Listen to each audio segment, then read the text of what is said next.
அல்ஹம்துலில்லாஹி ரபில் ஆலமீன். அல்லாஹும்ம ஸல்லி அலா முஹம்மதின் வ அலா ஆலி முஹம்மதின் வபாரிக் வசல்லிம் அலைஹி. அஸ்ஸலாமு அலைக்கும் வரஹ்மத்துல்லாஹி வபரகாத்துஹு. வெல்கம் டு வாய்ஸ் ஆஃப் ஈமான். எல்லாரும் எப்படி இருக்கீங்க? நல்லா இருக்கீங்களா? அல்ஹம்துலில்லாஹ். அல்லாஹ் சுப்ஹானஹு வ தஆலா உங்களுக்கு நீண்ட ஆயுளையும் ஆரோக்கியத்தையும் வழங்க வேண்டும் என்று துவா செஞ்சு ஆரம்பிக்கிறேன். நாட்களிலேயே மிக சிறந்த நாளான ஜும்மா நாள் என்று இந்த நாளின் முழு ரஹ்மத்தும் பரக்கத்தும் பாக்கியமும் நம் அனைவருக்கும் கிடைக்க வேண்டும் எனவும் துவா செஞ்சுக்கிறேன். இந்த ஜும்மாவை பொறுத்த வரைக்கும் ஷாபான் மாதத்தின் முதல் ஜும்மா. ரஜப், ஷாபான், ரமதான் சொல்லிட்டு அடுத்தடுத்து பரக்கத்தான ஒரு மாதங்களில் நாம் இருக்கின்றோம். பொதுவாக ஜும்மா நாளே ஒரு சிறந்த நாள் தான். மற்ற நாட்களை விட இந்த ஒரு நாளுக்கு சிறப்பான ஒரு அம்சம் இருக்குது. இப்போ இனி வரும் ஒவ்வொரு ஜும்மாவும் நமக்கு மிக சிறப்பாக தான் இருக்கும். ரஜப் மாதத்துலேருந்தே ஸ்டார்ட் ஆகிடுச்சு. ஒவ்வொரு ஜும்மாவிற்கும் இன்னும் அதிக சிறப்பு இருக்குது. நம்மளால் முடிஞ்ச அளவுக்கு அமல்களை அதிகப்படுத்தணும். எப்பயும் போல் இல்லாமல் இன்னும் கொஞ்சம் அதிகப்படுத்தணும், ஆர்வம் காட்டணும் அமல்கள் செய்வதில். இப்போ ரமதான் வருது அப்போ பார்த்துக்கலாம் சொல்லிட்டு மொத்த அமலையும் அப்போ நம்மளால செய்ய முடியாது. கொஞ்சம் சோம்பல் ஏற்படும். இப்போத்துலேருந்தே கொஞ்சம் கொஞ்சமாக நம்ம ஸ்டார்ட் பண்ணோம். இப்போ எப்படி நம்ம வீட்டு வேலைகள் நம்ம செய்கிறோம்ல, ரமதான் வரப்போது நல்லா வீடு க்ளீனாக இருக்கணும் சொல்லிட்டு பயங்கரமாக டீப் க்ளீன் பண்ணுவாங்க. அதே போல் நம்முடைய உள்ளத்தையும் க்ளீன் பண்ணணும். பொறாமை, பேராசை, பாவங்கள் சொல்லிட்டு நம்முடைய உள்ளங்கள் ஏதாவது ஒரு விஷயத்தில் கண்டிப்பாக கலப்படமாக தான் ஆயிருக்கும். எந்த ஒரு மனுஷனாலையும் கண்டிப்பாக சொல்ல முடியாது நான் ரொம்ப சுத்தமாக இருக்கிறேன், என்னோட உள்ளம் கல்பு சுத்தமாக இருக்குது சொல்லிட்டு சொல்ல முடியாது. ஏதாவது ஒரு விஷயம் உள்ளுக்குள்ளே இருக்கலாம். அப்போ அந்த உள்ளத்தை எப்படி க்ளீன் பண்ணணும்? இப்போ அந்த உள்ளம் க்ளீன் பண்ணாமல் இருந்தால் மேலே மேலே நம்ம இபாத்துக்கள் செய்யும்போது அது கொஞ்சம் இருக்க தான் செய்யும். மொத்தமாக க்ளீன் பண்ணோன்னா ஃபுல்லாக தௌபா செய்யணும், அதிகமாக தௌபா செய்யணும். ஏன்னா தௌபா செய்வதன் மூலமாக தான் நம்முடைய உள்ளம் பரிசுத்தமாகும். உங்களால் எவ்வளவு தௌபா செய்ய முடியுமோ அவ்வளவு தௌபா செஞ்சுக்கிங்க. முன்கூட்டியே நல்லா தௌபா செஞ்சுக்கிங்க. தௌபா செஞ்சுட்டு பிறகு அதிக அமல்கள் தஸ்பீக் செய்யுங்க. சின்ன சின்ன தஸ்பீக் தான். சுபஹானல்லாஹ், அல்ஹம்துலில்லாஹ், லா இலாஹ இல்லல்லாஹ், அல்லாஹு அக்பர், அஸ்தக்ஃபிருல்லாஹ், சுபஹானல்லாஹி வபிஹம்திஹி. இது போன்ற தஸ்பீகள் அதிகமாக எடுத்து ஓதலாம். குரான் எடுத்து ஓதலாம். இன்னும் அதிகமாக நீங்கள் செய்யுங்க. இப்போ ஒரு பாட்டில் இருக்குது, அந்த பாட்டிலில் கொஞ்சம் அழுக்கான தண்ணி இருக்குது. இப்போ அதுக்கு மேலே நம்ம சுத்தமான தண்ணி ஊற்றிக்கிட்டே இருக்கும்போது அந்த சுத்தமான தண்ணியும் அழுக்காயிடும். அப்போது நல்லா ஃபுல்லாகவே சுத்தமாக இருக்கணும்னா அந்த அழுக்கு தண்ணியை ஃபஸ்ட்டு எடுத்துட்டு பிறகு நீங்கள் க்ளீனாக அந்த சுத்தமான தண்ணி ஊற்றும் போது பளிச்சுன்னு இருக்கும். எந்த கலப்படமும் இருக்காது. நம்முடைய உள்ளமும் அது போல தான். முதல்ல அதிகமாக தௌபா செஞ்சு உங்கள் உள்ளங்களை பரிசுத்தப்படுத்திக்கோங்க. வரக்கூடிய ரமதான் மாதத்தை நல்ல முறையில் அணுக வேணும்னு சொல்லிட்டு நியத்து வச்சுக்கிங்க. அதிகமாக அமல்களை செய்ய இப்போதுலேருந்தே ஆரம்பிச்சிடுங்க. இனி வரும் ஒவ்வொரு நாளும் சிறப்பான நாட்கள் தான். இந்த நாட்களில் நாம் இருக்கிறோம். இதற்கு அல்லாஹ் நமக்கு வாய்ப்பு கொடுத்துருக்குறான். அதுக்கே நம்ம அல்ஹம்துலில்லாஹ் சொல்லணும். இனி வரும் நாட்களில் அதிகமாக அமல்கள் செய்வதன் மூலமாக நம்முடைய பாவங்களும் மன்னிக்கப்படும், நன்மைகளும் அதிகமாகும், நம்முடைய கஷ்டங்களும் தீரும். எத்தனையோ கஷ்டங்கள், பிரச்சனைகள், முசீபத்துகள் இருக்கும்ல, அது எல்லாமே தீர்த்துக்கொள்ள இது ஒரு நல்ல ஒரு வாய்ப்பாக நீங்கள் பயன்படுத்தி கொள்ளலாம். நம்ம சேனலில் பார்க்குற நிறைய சகோதர சகோதரிகள் அவங்க கஷ்டங்களை நீங்கள் சொல்கிறீங்க கமெண்ட்டில். வேலை இல்லை சொல்கிறீங்க, கடன் இருக்குது சொல்கிறீங்க, நிறைய விஷயங்கள் இருக்குது. அது எல்லாமே தீரணும்னா இனி வரும் நாட்களில் சரியாக நீங்கள் பயன்படுத்திக்கிங்க. நல்ல துவாக்கள், திக்ருகள் எடுத்து அதிகமாக அல்லாஹ்விடம் கையேந்தி துவா செஞ்சுக்கிட்டே இருங்க. நிச்சயமாக உங்கள் வாழ்க்கை நல்ல முறையில் மாறும். பொதுவாகவே நம்மளுடைய சேனலில் ஜும்மா அன்னைக்கு சிறப்பான துவாக்களை பார்த்துட்டு வரோம். ஏன்னா அந்த ஜும்மா நல்ல ஒரு நேரம் இருக்குது. அந்த நேரத்தில் நம்ம என்ன கேட்டாலும் அல்லாஹ் அதை தருவான். அதை தெரிஞ்சுதான் நல்ல நல்ல துவாக்களை நம்ம பார்த்துட்டு வரோம், ஓதிட்டு வரோம். இன்றைக்கும் அந்த வகையில் ஒரு 2 துவாக்களை நான் சொல்கிறேன். ஃபஸ்ட்டு ஒரு செலவாத்திற்கு, இன்னொன்று ஒரு துவா. இந்த 2 துவாக்களை இன்றைக்கி நீங்கள் ஓதுனா போதும். எப்போ ஓதணும்? இன்றைக்கி அசர் தொழுதுட்டு அதே இருப்பில் யாருக்கிட்டேயும் பேசாமல் நியத் வச்சு ஓதிக்கிங்க.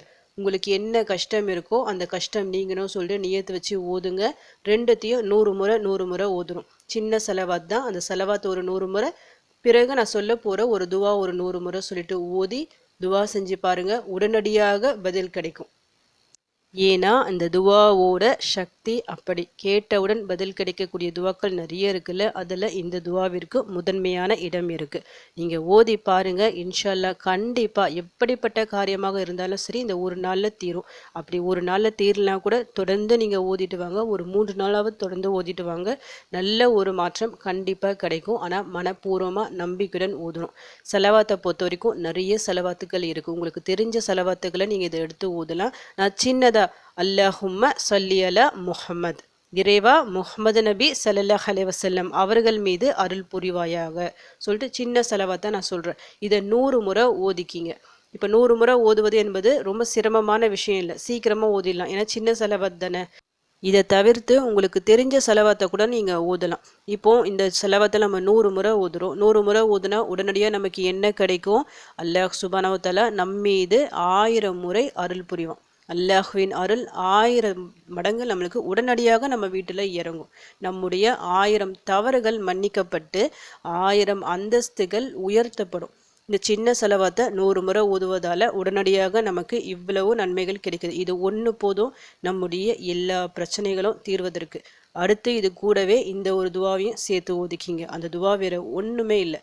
யூனுஸ் அலைஹிஸ்ஸலாம் அவர்கள் ஓதிய துவா. இந்த துவாவை நீங்கள் ஓதி கேட்டால் நிச்சயமாக அல்லாஹ் பதில் அளிப்பான். ஏன்னா இது அல்லாஹும் அல் குரானில் சொல்லியிருக்கிறான். நபி ஸல்லல்லாஹு அலைஹி வஸல்லம் அவர்களும் ஹதீஸ்களில் சொல்லியிருக்கிறாங்க. வாக்குறுதி செய்யப்பட்ட ஒரு துவா இது. கேட்டவுடன் கிடைக்கும் சொல்லுவாங்கள்ல, இந்த துவாவை நீங்கள் தாராளமாக நம்பி ஓதலாம். அந்த துவா என்ன? லா இலாஹ இல்ல அந்த சுபஹானக்க இன்னி குந்து மினஸ்ஸாலிமீன். உன்னை தவிர வணக்கத்திற்குரிய நாயன் யாருமில்லை, நீ மிகவும் தூய்மையானவன், நிச்சயமாக நான் அநியாயக்காரர்களில் ஒருவனாகி விட்டேன். இந்த ஒரு துவாவை 100 முறை ஓதிக்கிங்க. 100 முறை என்பது நாம சொல்கிற ஒரு முறை தான். இதற்கு மேலேயும் நீங்கள் ஊதலாம், குறைஞ்சோ நீங்கள் ஊதலாம். இருந்தாலும் 100 முறை ஊதலாம் இன்னும் சிறப்பாக இருக்கும். இன்னும் சில உலமாக்கள் சொல்கிறாங்க, இந்த ஒரு துவாவை 313 முறை ஓதி துவா செஞ்சால் உடனடியாக அந்த நாட்டம் நிறைவேறும் சொல்லுவாங்க. உங்களுக்கு டைம் இருந்தால் அந்த எண்ணிக்கையில் கூட நீங்கள் ஓதிக்கலாம். நான் ஒரு 100 முறை சொல்கிறேன். செலவாத்து ஒரு 100 முறை சொல்லிவிட்டு ரெண்டுத்தையும் ஓதிக்கிங்க. சின்னது தான் செலவாத்து. அல்லாஹும்ம ஸல்லி அலா முஹம்மது 100 முறை. இந்த ஒரு துவா லா இலாஹ இல்ல அந்த சுபஹானக்க இன்னி குந்து மினஸ்ஸாலிமீன். ரொம்ப ஈஸியான துவா தான். கண்டிப்பாக எல்லாருக்கும் மனப்பாடமாக தெரிஞ்சிருக்கும். இதை நீங்கள் சிரமப்பட்டு ஓதணும்னு சொல்லிட்டு அவசியம் இல்லை. ஆனால் இந்த 2 துவாக்கள் போதும் உங்களுடைய எல்லா பிரச்சனைகளும் தீர்வதற்கு. இன்று ஒரு நாளில் தீரலாம் இன்ஷா அல்லாஹ். அல்லாஹ் நாடினால் ஒரு நொடி போதும் நம்முடைய எல்லா பிரச்சனைகளும் தீர்வதற்கு. ஏன்னா சக்தி வாய்ந்த துவா இது.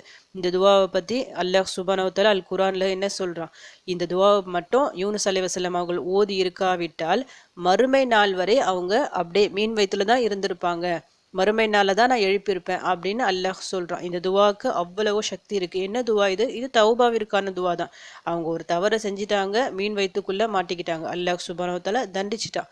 அப்போது தவறை உணர்ந்து அந்த மீன் வயிற்றுக்குள்ளேயும் பயப்பில்லை. அவங்க பயம் இருந்தாலும் நம்ம தவறு செஞ்சிட்டோம், இது வந்து எப்படி வரணும்? அல்லாஹ்வால தான் மட்டும்தான் வழியை கொண்டு வர முடியும் என உணர்ந்து தஸ்பீக் செஞ்சுக்கிட்டே இருக்கிறாங்க. இந்த ஒரு வார்த்தையே சொல்லிக்கிட்டே இருக்கிறாங்க. அல்லாஹும் பார்க்குறான், அவங்கள மன்னிச்சு காப்பாற்றுறான். அதனால தான் அல்லாஹ் சொல்கிறான், இந்த துவாவை மட்டும் அவங்க ஓதி இருக்காவிட்டால் மறுமை நாள் வரை கண்டிப்பாக அந்த மீன் வயிற்றுல தான் அவங்க இருந்திருப்பாங்க. என்னுடைய அடியான் யார் இந்த துவாவை ஓதி கேட்டாலும் அவன் கேட்டது கிடைக்கும் அப்படியும் அல்லாஹ் சொல்கிறான். நபி ஸல்லல்லாஹு அலைஹி வஸல்லம் அவர்களும் இந்த துவாவை சிறப்பித்து சொல்கிறாங்க. ஒரு அடியான் ஏதாவது ஒரு தேவை, ஏதாவது ஒரு துன்பம் இருக்குது, அந்த ஒரு டைமில் இந்த துவாவை ஓதி கேட்கும்போது அல்லாஹ் சுப்ஹானஹு வ தஆலா அவரது துன்பத்தை நீக்குவான், கஷ்டத்தை நீக்குவான், தேவையை நிறைவேற்றி தருவான் சொல்லிட்டு நபி ஸல்லல்லாஹு அலைஹி வஸல்லம் அவங்க சொல்லியிருக்கிறாங்க. சிறப்பான ஒரு துவா இது. எந்த ஒரு சூழ்நிலையும் நீங்கள் ஓதலாம். இன்னைக்கு சொல்லவே வேணாம், பரக்கத்தான ஒரு நேரம் இது. அஸ்ர் டு மஹ்ரிப் ஜும்மா. இந்த நேரத்தில் சிறப்பான துவாக்களை கொண்டு அல்லாஹ்விடம் உதவி தேடுறீங்க. நிச்சயமாக நீங்கள் கேட்டது கிடைக்கும். நீங்கள் நாடியது நடக்கும். இன்று ஒரு நாளில் நம்பிக்கையுடன் துவா செய்யுங்க. இன்ஷால்லா உங்கள் வாழ்க்கை நல்ல முறையில் மாறும். உங்கள் கஷ்டங்கள் பிரச்சனைகள் எல்லாம் தீர்ந்து உங்கள் வாழ்க்கை நல்லபடியாக இருக்கணும்னு சொல்லிட்டு உங்களுக்காக நானும் துவா செஞ்சுக்கிறேன். எனக்காகவும் என் குடும்பத்திற்காகவும் நீங்களும் துவா செஞ்சுக்கிங்க. அல்ஹம்துலில்லாஹ். இந்த வீடியோ உங்கள் எல்லாருக்கும் யூஸ்ஃபுல்லாக இருந்துக்குன்னு நினைக்கிறேன். நீங்கள் தெரிஞ்ச இந்த விஷயத்தை மற்றவங்களுக்கும் எத்தி வைங்க. இதன் மூலம் அவர்களும் பலனடையலாம். இன்ஷா அல்லாஹ். அடுத்த பதிவில் சந்திக்கலாம். ஜஸக்கல்லாஹு கைரன் கசீரா. அஸ்ஸலாமு அலைக்கும் வரஹ்மத்துல்லாஹி வபரகாத்துஹு.